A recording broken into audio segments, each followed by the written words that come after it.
Welcome back to the Muzzle Break podcast. I'm Josh, your host. I'm here with my co-host Brian, and we are here to talk to you about this week's happenings. So, as I normally pitched at the very beginning of each of these segments, we've got April 26th this month is Handgun 1, taught by our illustrious trainers Sonny and Evan and Brian and Chris. They will be here. It's a one-day course for Handgun 1. If you want to learn about either shooting your new handgun, or you just haven't had a whole lot of formal training, this is a great beginner's course to come to. But it's also a great course for anybody that has limited time and opportunity to hone their skills. We really get back down to drill down onto the basics of your handgun skills, shooting, breathing, movement. All of those things are included in our Handgun 1 course. This one's abbreviated for 1 day.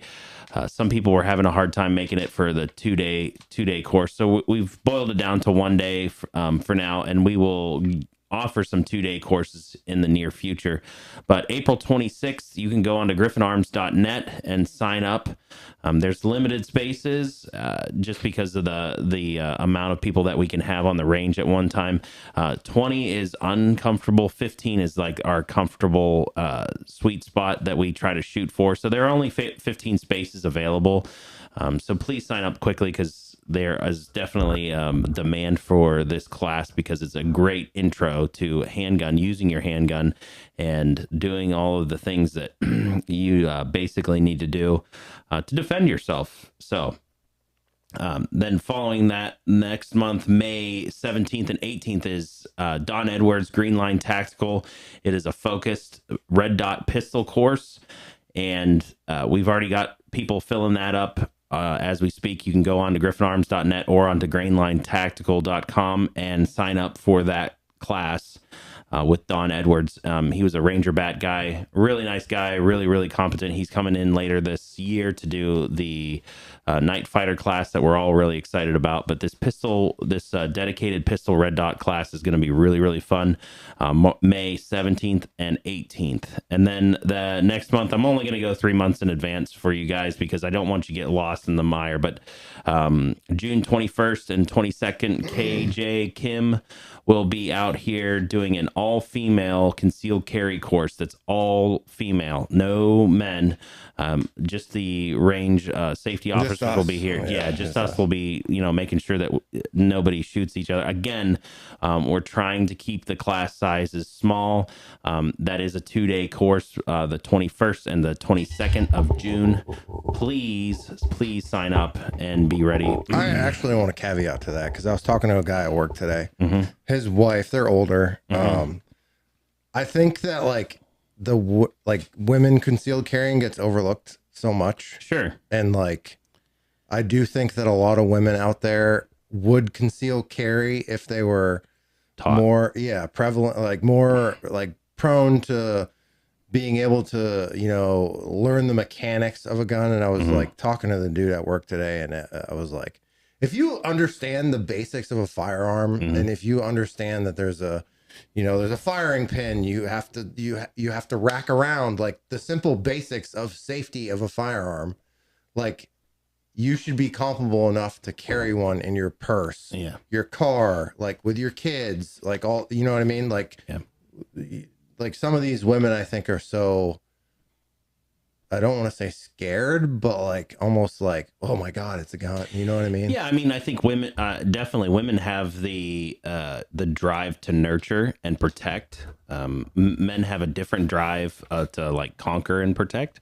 But women definitely will have a heightened sense of danger, right? And a gun is dangerous, inherently, it is a tool to kill people, full stop. I won't ever, people sometimes say oh, that's, we talk about the shooting sports. No, guns, the primary reason guns were invented, kill people, just to kill people. Yeah. That's it. your hunting rifle was a K98. It killed a lot of people. You know, all this stuff was meant to kill people. Like that was the main driving force behind it. Now we can do other things with it, and that's great and fine and good. But you know, our focus here, especially at Griffin Arms for training, is to teach you how to protect yourself and to kill a person if need be, right? Like that is the purpose behind self-defense, right?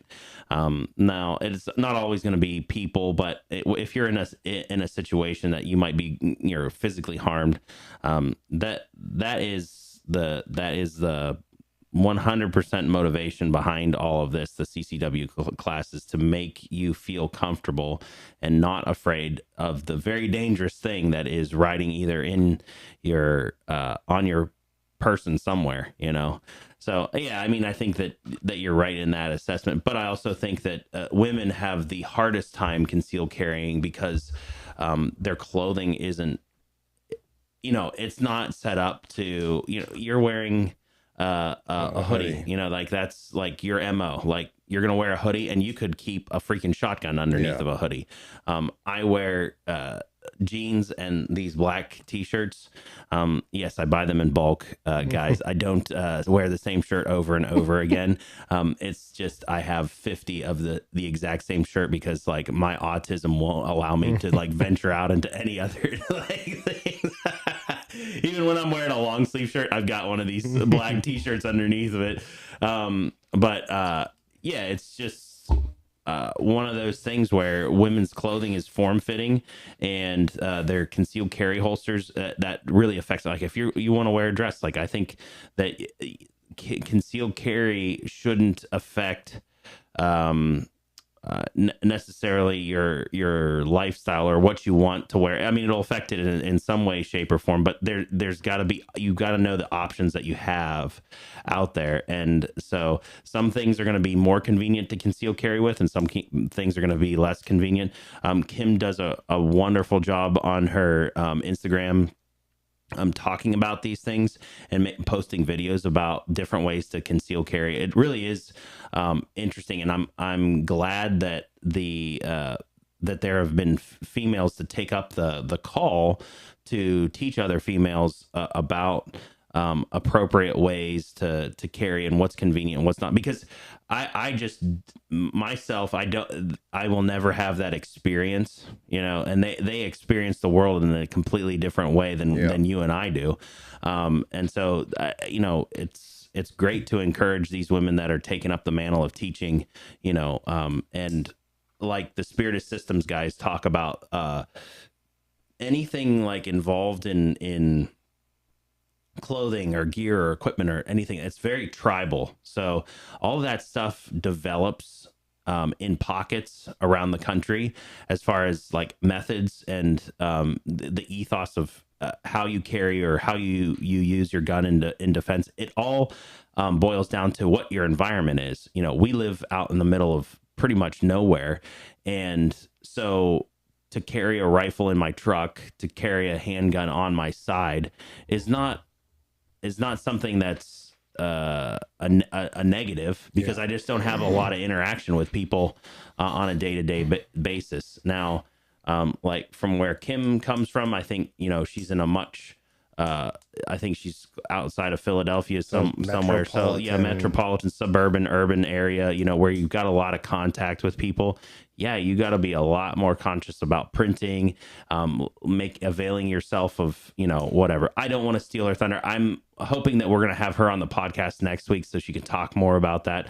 So I'm going to like not burn the conversation. You know, we talk about that all the time, but it's a great thing. I really encourage you to come out and take that class with Kim. But if you feel intimidated about taking any of these more advanced courses that will be available here at the shop, please come and take our Handgun 1 class on April 26th. It will be a great introduction, and it will give you a supreme confidence. The first one that we did, we had a lady, she was in her 60s. She brought her handgun. She went through the lecture part. We went out on the range and we started loading up and getting ready, and, you know, readying all the equipment. And she started. I noticed she was packing her backpack up with her gun and her magazines and ammo and stuff. I said, "What are you doing?" And she said, "This isn't for me. You guys are way too advanced." I said, "No. You can't leave. You paid for this. You got to shoot at least the first course of fire, and then you can decide to leave after that." Well, she shot the first course of fire and was like elated, and she couldn't get enough. She was like, Yeah. "When's the next one?" You know, like that's the great thing about training, is especially when you train with like-minded people, you just get a ton more information that you wouldn't necessarily have on your own if going to the range or wherever you might go. So the next thing here that I want to bring up was this Tippmann rifle. We started getting these in the shop. These are a great little trainer rifle. These are 22. You remember Tippmann, the company that make Paintball the paintball guns? Yeah. Yeah, heck yeah. They were all the rage probably when we were like middle school and going into high school. I think it was like the Tippmann 93 or something like that. Was Yeah. And everybody had one of those, and they were an excellent paintball gun. So, but they've gotten into real guns, which is don't bring this to a paintball match, because like just like a bunch of toddlers shooting each other with M4s. But what I like about these is that they actually use a real M4 lower on these guns. They're not where a lot of the other companies are using a polymer lower, which you could put an actual upper on those, but the longevity, I'm not sure. But this is aluminum lower. So you got all the nice parts. It has a decent trigger on it too. So there's a lot of nice parts to it. It does function, exactly like an AR. It's threaded. It comes up with these flip up sights, but let me talk to you guys at Tippmann real quick here. You morons, freaking let somebody put 2 rear sights on this gun. Okay, it's brand new out of the box. You guys put 2 rear sights on it. Okay, so like whatever 5-year-olds you have putting these guns together they need less Teddy Grahams or something like that, because they got all amped up and put 2 freaking rear sights on this. And don't even come on and be like, yeah, that's our sighting system, because like if that's your sighting system, you guys, that sucks. Yeah. But I love your gun. I think that you need to pay attention to the detail of rear sight, front sight, not 2 rear sights. Okay, that's it. That's all I got to say about it. It's a cool little varmint gun or whatever. It'd be great for like training kids on. It feels like an M4. It's going to act like an M4. Yeah, don't look at me. Look at Brian. Brian's got something insightful to say. Now, the stroke on the bolt carrier group is shorter, but that's just because obviously it's a 22. So, but they use like some kind of supported system on that. They got the bolt carrier. M-lock rail, and it's actually metal. How long have they been making ARs? Or the AR-22s? Yeah. I think it's like 2 years, Tippmann? 2-3 years, 2-3 years. Yeah, 2 years. Do they make anything else besides the 22? They have those Gatling guns. Have you seen those Gatling guns that take Glock mags, 9mm Gatling guns? They're like $6,000. Boys, listen, like get your sights figured out first, and then you can go into Gatling guns. Okay, like let's just chill out about 1 foot but you got to understand, these guys came from a paintball background. They're not a gun background. The pistol grip feels like Magpul. It probably is. Let me look. Can you see? It says Tippmann, but does it? Okay. It feels like, but it's, I mean, like it's you all said, it's a good it's a good starter gun. Yeah. Or like we were just talking about females who want to train on a. Yeah, it's going to give you all the control reps that you like. It's not going to give you the recoil impulse, but it's going to give you all the control reps. You can learn how to drop the mag and do a mag change out, and all that stuff for much cheaper than shooting 5.56. Learning the maneuvers of a gun, like just like I guess.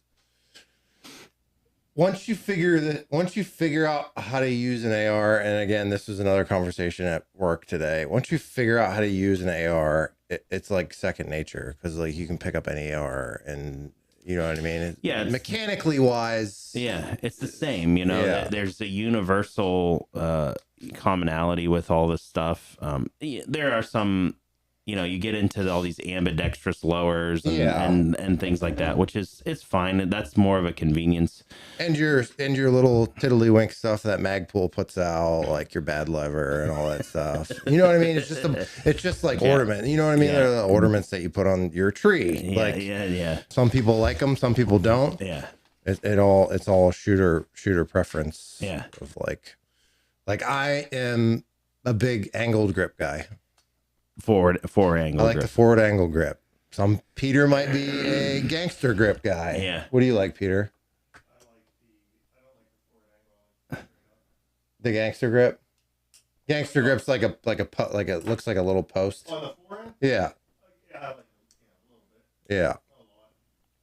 Everyone has different. You know what I mean? I just like hand stops. Barricade stop, hand stops my favorite. Just because like I feel like this is like out front, it's gay. You know what I mean? Like I feel very gay. Like holding it like that. Yeah, like when the vibration starts, I start thinking.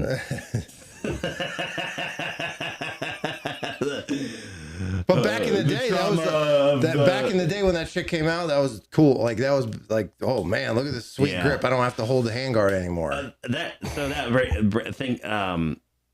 So what was the grip pod a thing for you? Yeah, were you guys getting the grip push the pod? buttons and the two legs come out? Yeah, some people had them. I had the angle grip. That's when the angle grip first came out, and then a lot of people ran the grip pod thing, which is great for like until it's sighting in your rifle. But like, what are you gonna do? You're getting shot at. Hold on, I gotta put my grip pod out. Like.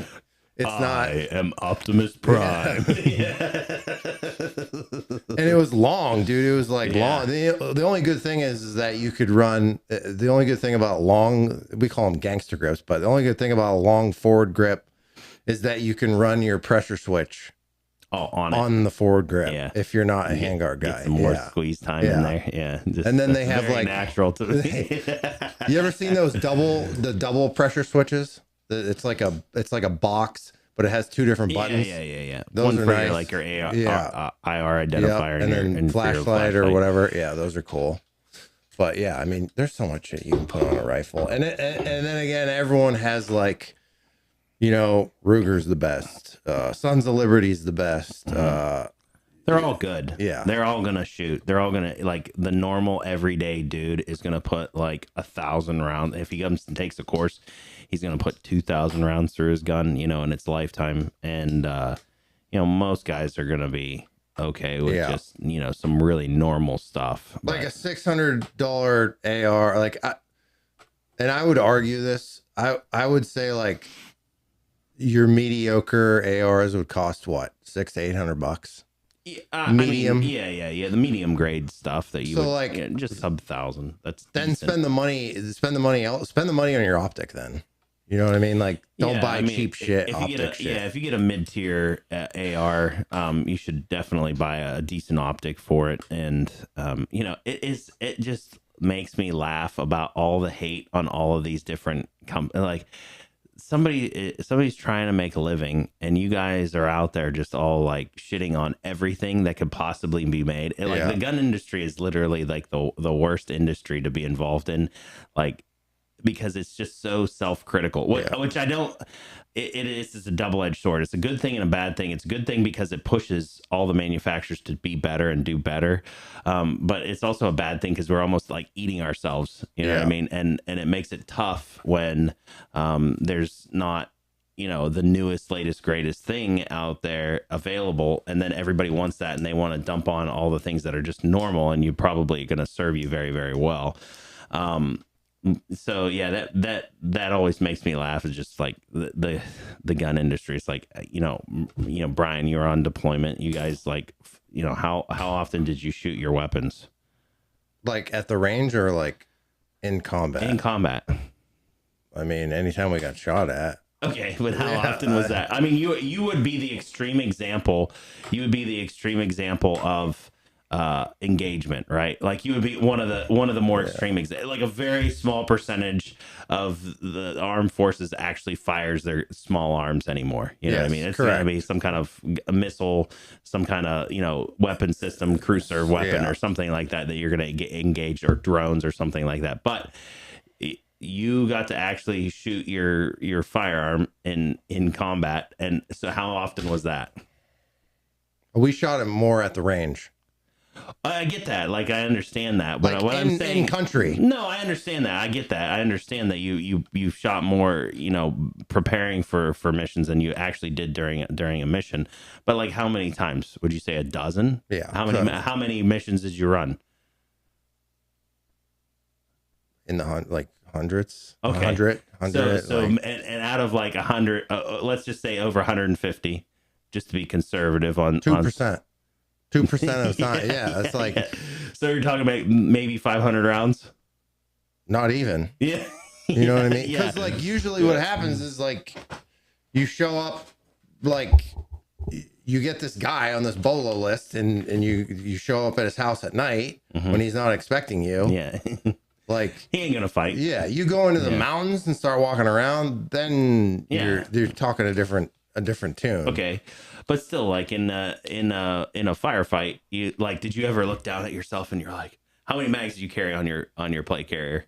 I had 6 on my plate carrier and normal one on my gun. Yeah, normal loadout. Like, I love these guys that are like fucking pack mules that like walk around with tons of fucking ammunition. Yeah. Mags. Like this isn't the Battle of Camdash where like they were literally overthrowing the fucking the cop, which that's a whole different story, but it ended up being like this whole, pretty sure the military got in trouble because the deployment was like 2009. It was in it's called Camdash, the village or the town, and they put this fucking base in the middle of this bowl, and they were like, this isn't a good idea. They kept saying like, we're gonna get fucked up here, this is not a good idea. Fucking they would so what they were doing is they were testing him every time they would shoot at the base. They were testing how the reactions were.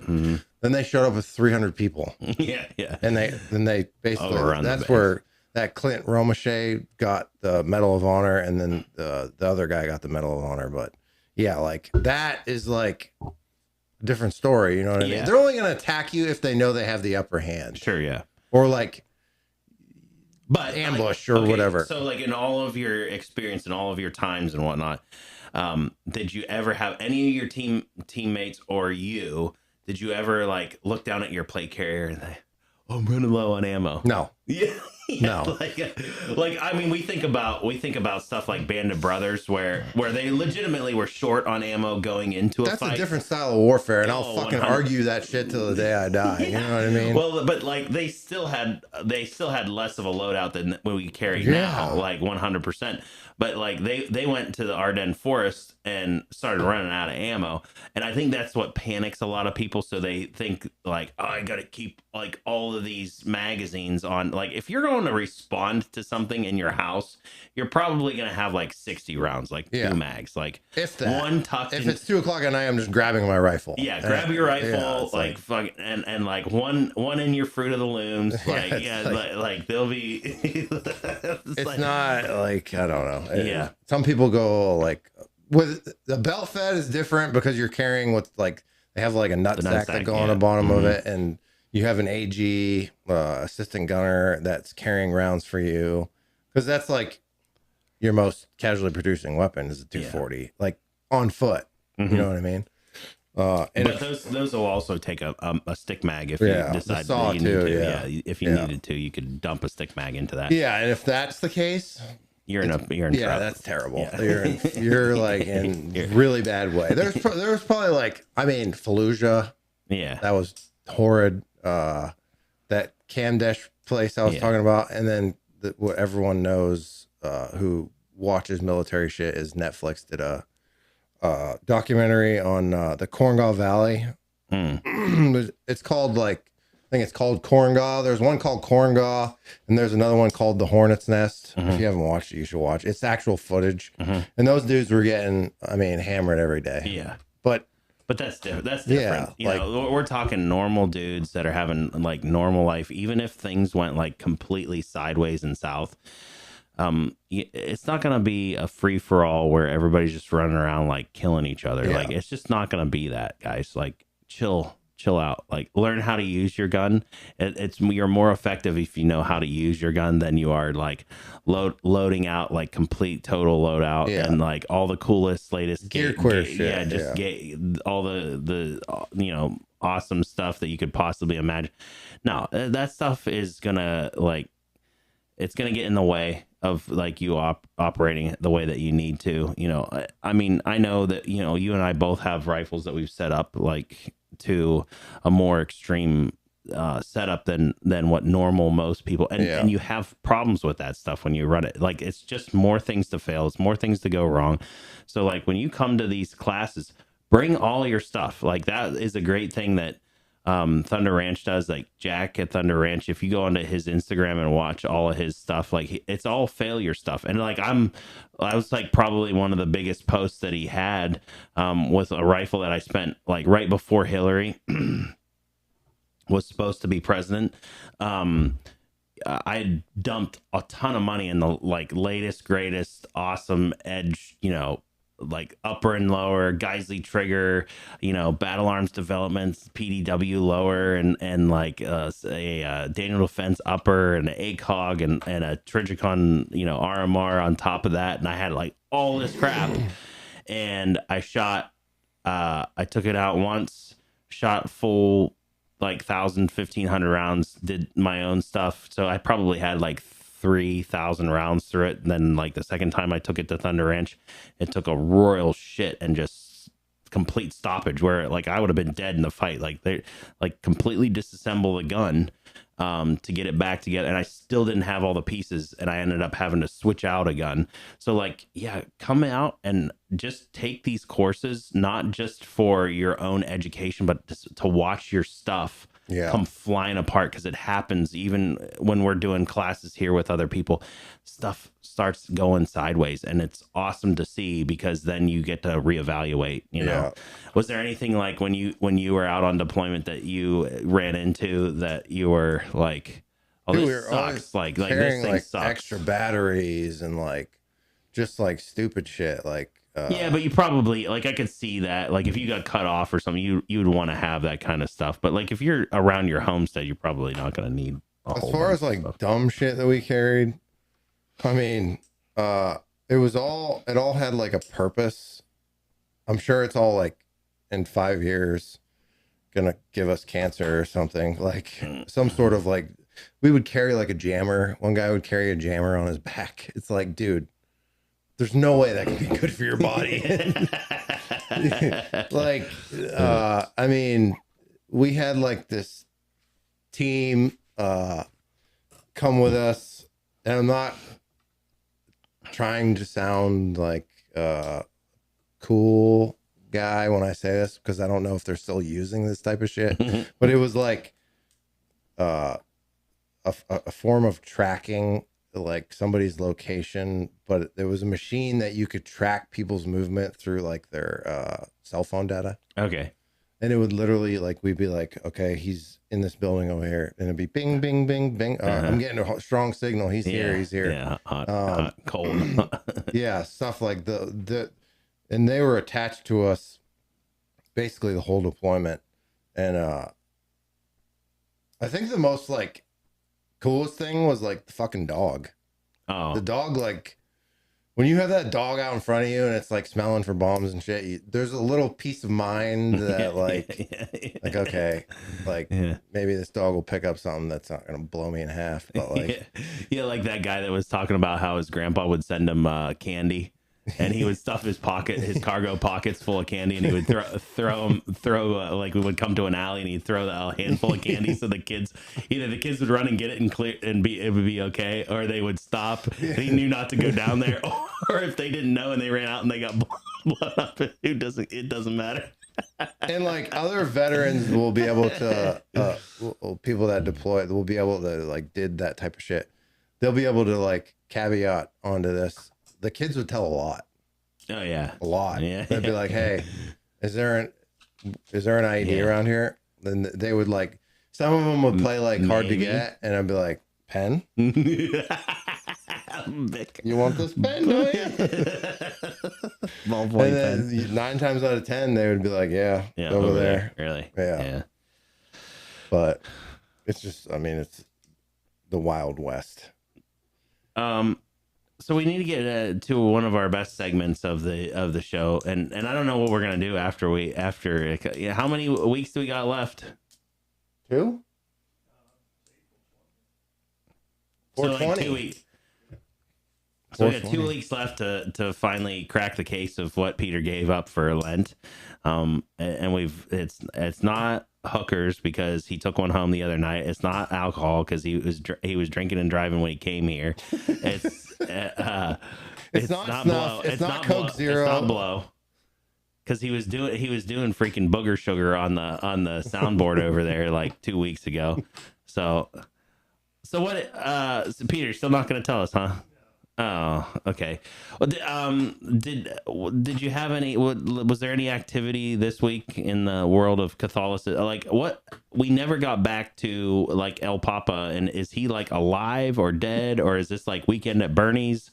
With holding him up. I'm gonna go to hell. They're just holding him up. Yeah. What's going on with the Pope? Because I haven't heard nothing.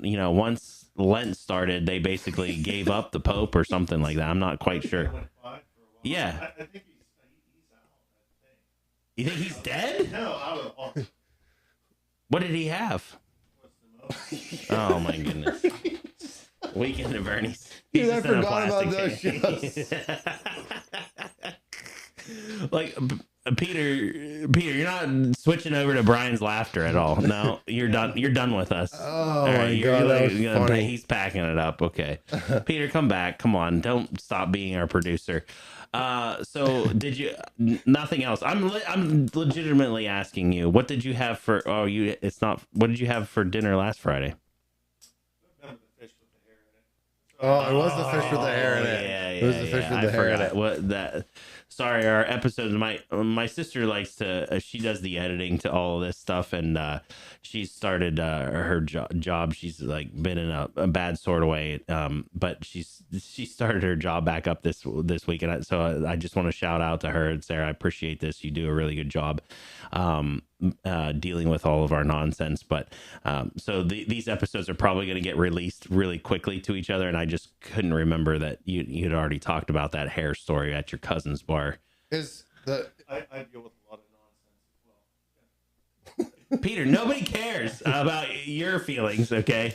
does any other religion do something like that? I think Orthodox, they observe Lent, don't they? Do the Orthodox? All right.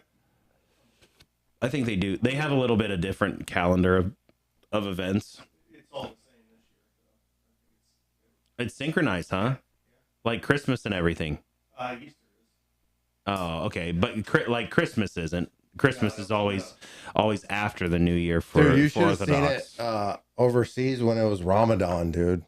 There were fucking AK tracers going ever, and I'm like, we are so fucked because I didn't know anything about Ramadan. They're just having a good tracers, time, just yeah. AKs everywhere, and I'm like, Just having a good dude, time. what is going on? Yeah. They're just Peter eats fish. They shoot their guns. Yeah. But they Ramadan's fast yeah. from sun up to sundown, and then they can eat. And then they eat. Yeah, Yeah. they eat at night. Yeah. So, Ramadan's same springtime festival. I think does it coincide with Lent or very, very close? What? Yeah, Ramadan. Come on, Peter. You're supposed to tell us about all these Eastern religions that you're a part of. I'm a convert. I know that doesn't matter. That has no bearing on the conversation. We're just asking what's happening. What's happening in the Catholic Church? Did something happen this week? Was there anything interesting? I haven't seen. Come on, Peter, give us something. You know what I haven't seen in a while is a nun. Is there a shortage of nuns in the Catholic Church? Peter? 100%, I think. Yeah, there's shortage of priests and nuns. Well, the priests they've been taking it on the chin here. That kind of their own doing. Yeah. Well, yeah, because they're not like touching kids over there. They're like, they got all that out of their system. A couple of crusades, and you get all that. Peter, will maybe. you do me a favor? Will you? It's not a terrible. Will you go home and watch the movie Spotlight? It's called Spotlight. A guy that I used to work with in Massachusetts is actually in the movie. What's it about, Brian? It's about. I always enjoy your movie choices because it's either very. Well, it's serious. It's like a serious movie. It's about. Is it a documentary? No, it's a movie. It's about like during how. Okay, let me back up. It's about the Catholic Church when everything was coming out with like them touching kids. Yes, with all the sexual molestations and stuff like that. How they were handling it and how it got swept under the rug and like it never like hit the news or whatever. Yeah, and it's this journalist in Boston who finds like why wasn't ever this published and whatever. So he digs into it and what they were doing is they were like, don't give away the movie or he won't watch it. Yeah, you gotta watch it, dude. You have to watch it. It's a good movie. Peter? Why? I'm serious. It's a really good movie. Come on. It's a really good movie. They were taking like, and this doesn't give away the whole movie, but what they were doing was they were taking like, if say a priest was caught with doing not good stuff, they would just relocate the priest into these like safe houses with other priests that were caught. Yeah. This kind of stuff goes on in any kind of major, church organization or religion. Like you have, or schools or governments or whatever. Whenever you have a concentration of people in power, it seems that like sexual abuse is not short after that. Epstein Island, whatever you want to talk about, like all that stuff. It's just so much more sensational. Diddy's house parties. I love how I don't even know like what went on. Okay, so like if you know about the oil, right? The baby oil that made people pass out and shit. Yeah, it was like laced with a bunch of like psychotropic drugs and stuff. So they would just be like basically drugged out. Did you listen to any like P. Diddy when you were like growing up? You kind of like you're more into the rap stuff than like I am. I've heard P. Diddy like the. No, come on, you like. Yeah, no, I wasn't like a huge P. Diddy guy, but I know like P. Diddy. Yeah, but like so so he had a lot of famous people. You're there at this Diddy party, and he walks up to you, and he's like, "Hey, my man," and he squirts a little baby oil in your eyes. And next thing you know, you got a dog collar around your neck and your ass. Supposedly. Do you tell anybody? Listen, do you tell anybody what? Fuck no, dude. You don't tell anybody. No, you just keep that to the grave. Supposedly there was like other famous Diddy, people. If you're watching this guy right here, Prime said he just said that he'd be quiet about it. So Justin Bieber, I heard like that ASAP Rocky dude, or no, there was a whole list of people. Yeah, just like the Epstein Island thing. Yeah, but these were like celebrities that were getting, Who was the other guy? Yeah, he was just being a pervert. He was just touching women without. He's like, you want to roll in Avatar 3, dude? Like, and I do think that like wear these blue ears and come over here. I do think in like a lot of these like sports dudes that get in trouble, I do think a lot of it's for. Oh. Yeah, 100%. Like, yeah, I'm not a Steeler fan, but the whole Ben Roethlisberger thing was kind of fishy to me. That he got like brought up on counts of rape or whatever, and one was in a bathroom at a bar. It's like, dude, I don't know if I believe you mean that so shit. Like these girls cried, and wolf. then like but there's some like there's some Sean girls Watson there. one where he was with the masseuse, and all of a sudden all these masseuses are coming out like. Yeah, he made me jack him off. And now he has to pay like millions of dollars in lawsuits. It's like, Bad cup. Here's a proverb. Here's a proverb. Since I am like a Christian and stuff, like I'm not picking on Peter, even though Peter feels picked on. But like I'm not. I'm just like genuinely asking questions because like the one half of my family, like Peter's actually Peter's wife is actually my cousin. Okay, they immigrated like at the same time, from Croatia, right? So like they're Vatican I Catholics and whatnot, and they're from the same area. She denies it, but I 100% believe that this is the truth. But like, yeah. So I just have general questions for Peter, and it's not necessarily something that's like being negative. So everybody that's like saying that I'm being negative or whatever, it's not. But maybe that's just Peter that's saying that I'm being negative. Is it true? Do you feel like I'm being negative to you? No, I'm not, but I'm like being funny. So there's nobody that dry fires more guns than Peter. Holy crap. And this has never been brought up in a segment before. Yeah. I don't give a shit. It's definitely not a thing that he gave up for Lent either. Dry firing was not something that he gave up. How many times have you dry fired that 365? Or your Nighthawk? Don't. Yeah, you can't move that camera back and forth. You just. I'd say minimum 500. What, of the 365? Oh yeah. You just got that like 2 weeks ago. Yeah. What about the Nighthawk? You've had that for a couple months now. 1,000? Yeah. No, more than 1,000. Yeah, maybe. I mean, just from the holster, the target, my garage, different targets set up on the walls. Yeah. Peter, you're gonna shoot through your wall some point. No, I separate everything. Do you dry fire? No, I don't. I dry fire some. I would definitely be a guy to like shoot. I keep guns loaded all over the place. It's not it's not a safe environment by any stretch of the imagination.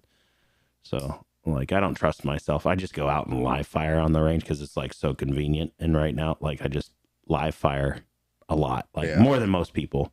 Like I'll probably die of heavy metal poisoning. Like my kidneys are just shriveling up behind me. It's a good way to go though. And we're not saying leave loaded guns in your house. We're not. I'm not advocating for that, but it's just my choice. I'm a free American, do whatever I want. Yeah. So like, there's always there's always cost benefits and deterrence to things, and you definitely have to have control. I always advocate for good gun safety stuff, but also for preparedness. So there's a fine line between, being prepared and also being safe. So yeah, you're responsible for yourself. Like I'm not going to tell you what to do, but be as safe as possible, and dry firing is a good exercise if you don't have the ability to just go out and shoot. Like I have the ability to go out and shoot all the time. That's just my luxury. But so Brian, you're also getting some more ink done. Did we talk about that last week? They went over. See, that's the thing. I can't remember about stuff. But remember, I was like, "Don't get your fingers tattooed." Yeah. I forgot about that. They're healing up nice. Yeah, I mean, it's itchy. Yeah, it's itchy. Oh gosh. I'll have tons. The only thing that's off limits is my head or face. Your head or face? No head or face tattoos. Leave a comment with what tattoo we want to get Brian next. Like, I think that would be extremely fun because like a lot of guys get one. Dude, it's just not my thing. My wife gets a bunch. She loves to get tattooed. I think that's fine. I'm great. I love it. I think it's great. I think the artwork is great. I love it. It's just I don't have the body to have a tattoo. Get like one on your back, like shoulder blade. I'll get like Stone Bro tattooed across the top of my stomach, or like I'll turn this into like a watermelon or maybe a basketball or something like that. I'll get tattooed on my stomach. How about that? Peter, do you have a tattoo? What kind of tattoo would you like to get, Peter? How about this? There's one that I really liked. I think that Peter would do great. I used to sit behind a guy in church that had right on the square of the back of his neck, like right under his hairline, it said "Mama tried."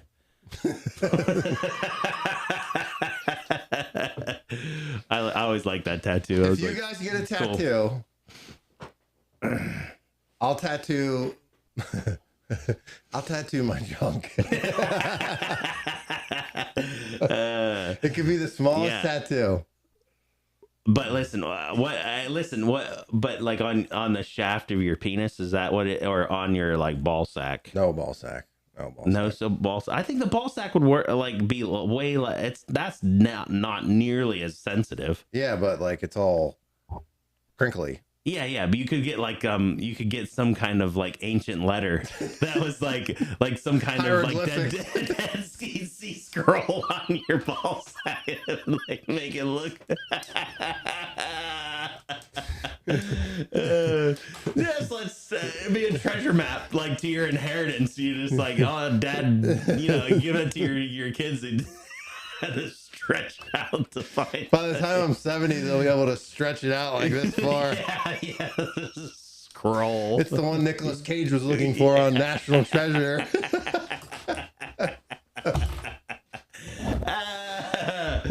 And if anybody wants to see, because Peter, how old are you? 51. He actually volunteered to get shot by a beanbag. Yeah, so where is that at? Oh, there it is. I mean, the views would spike tremendously. Yeah.